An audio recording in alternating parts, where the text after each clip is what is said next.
Halo, selamat berjumpa lagi dengan saya Hendra Gunawan yang akan melanjutkan materi kuliah analisis real. Dalam video ini saya akan membahas ruang L2AB. Sebelumnya kita sudah membahas ruang PCAB dengan norma integral ini.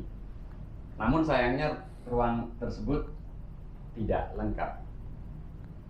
Kita bisa menemukan barisan Cauchy di ruang ini yang tidak konvergen. Sebagai contoh, barisan fungsi fn x yang didefinisikan sama dengan 1 per akar pangkat 4 dari x untuk x di antara 1 per n dan 1 dan nilainya 0 untuk x lainnya membentuk barisan Cauchy di PC01, tetapi kandidat limitnya yaitu fungsi fx sama dengan 1 per akar pangkat 4 dari x bukan anggota PC01 karena tidak punya limit kanan di x sama dengan 0.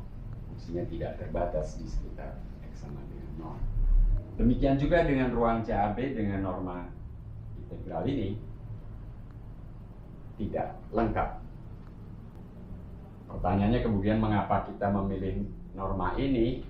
Jawabannya kita sudah tahu, yaitu bahwa konsep keortonormalan di dalam pembahasan Dirac Fourier merupakan konsep kunci dan norma ini yang memberikan keortonormalan tersebut. Nah, untuk mengatasi hal ini, kita sebetulnya tinggal melengkapi ruang fungsi ini dengan secara singkat saya katakan menambahkan limit-limit dari barisan Cauchy yang ada di ruang itu. Hasilnya adalah ruang L2AB yang anggotanya adalah semua fungsi f yang terdefinisi pada AB dengan integral modulus f kuadrat terhingga. Sebagai contoh, fungsi fx yang sama dengan 1 per akar pangkat 4 dari x untuk x di antara 0 dan 1 tidak termasuk x sama dengan 0 tentunya, dan kita beri nilai 0 saja untuk x sama 0. Ini merupakan anggota L2 01 yang nantinya akan menjadi limit dari barisan fungsi fn itu. Nah, ruang L2AB dapat dilengkapi dengan topologi padanya dengan hasil kali dalam yang sudah kita kenal, yaitu 1 per B min A kali integral dari A sampai B fx kali konjugat dx dx. Oke, di sini kita barangkali bisa menggunakan notasi integral dengan strip di tengahnya, karena menuliskan 1 per B min A berkali-kali cukup melelahkan juga. Seiring dengan hasil kali dalam ini, kita mempunyai norma yang sama dengan 1 per B min A kali integral pada AB modulus fx kuadrat dx pangkat setengah. Nah, sayangnya ini bukan norma yang memenuhi semua sifat norma, khususnya di sini norma f sama dengan 0 jika dan hanya jika f sama dengan 0 hampir di mana-mana. Karena itu anggota L2AB sebetulnya adalah kelas-kelas ekuivalen, saya tuliskan dengan kurung siku f, yang anggotanya adalah semua fungsi g pada interval AB dengan g ekuivalen dengan f. Nah, selanjutnya kelas ekuivalen ini selanjutnya diwakili oleh f, gitu ya. Jadi dalam penulisannya kita tidak menuliskan kelas ekuivalen setiap saat, tetapi cukup menuliskan f. Namun kita harus ingat bahwa F di sini sebetulnya mewakili suatu kelas ekuivalen.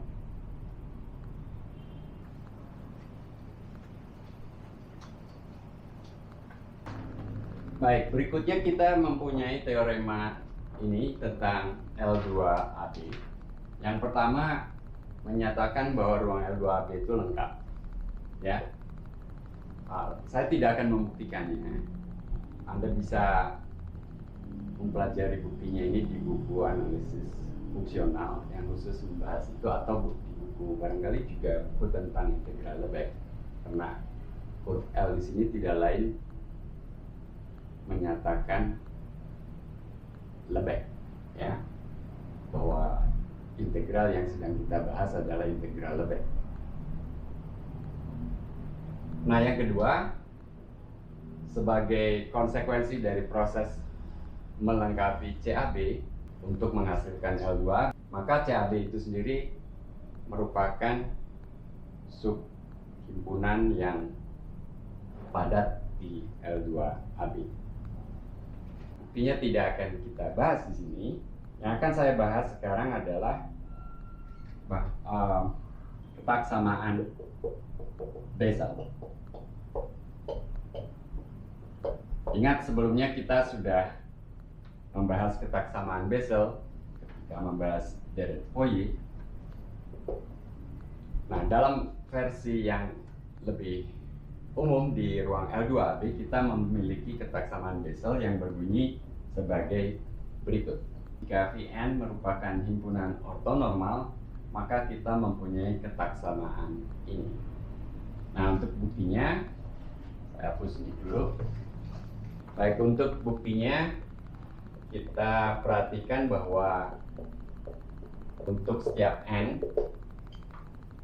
kita memiliki hasil kali dalam F dengan hasil kali dalam Fvn kali Vn ini sama dengan hasil kali dalam F dengan Vn conjugate di skalar ke depan kali hasil kali dalam F dengan Vn yang tentunya sama dengan kemudian modulus dari hasil kali dalam F dengan Vn kuadrat. Demikian juga kalau kita menghitung hasil kali dalam dari hasil kali dalam F dengan Vn dengan F, maka ini sama dengan F Vn kemudian hasil kali dalam Vn dengan F yang kalau diubah urutannya menjadi konjugat dari hasil kali dalam F dengan Vn, dan ini juga sama dengan F Vn kuadrat. Nah, selanjutnya menurut Pythagoras kita mempunyai norma dari sigma n dari 1 sampai kapital N bentuk hasil kali dalam F Vn kali Vn. Ini kalau dikuadratkan ini sama dengan sigma n dari 1 sampai kapital N modulus F Vn kuadrat. Akibatnya untuk setiap bilangan asli kapital N kita mempunyai norma F min sigma dari 1 sampai N kali dalam Fvn Vn dikuadratkan. Ini akan sama dengan F dikurangi sigma tersebut. Saya tulis titik 3 saja, ketemu dengan dirinya sendiri,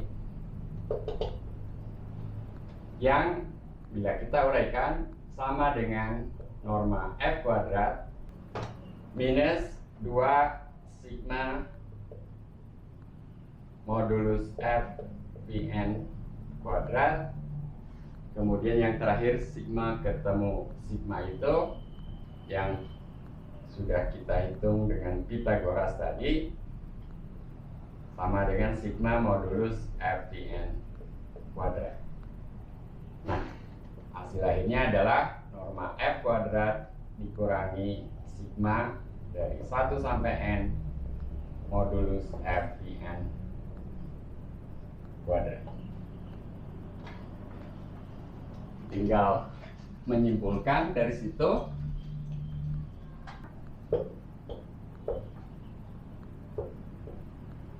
bahwa sigma modulus FIN kuadrat di sini lebih kecil atau sama dengan norma F kuadrat, dan ini berlaku untuk setiap N bilangan asli.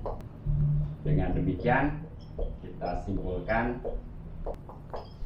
yang tidak lain merupakan ketaksamaan Bessel yang ingin dibuktikan. Oke, sampai di sini dulu video kali ini. Saya akan lanjutkan pembahasan berikutnya dalam video yang akan datang. Sampai jumpa.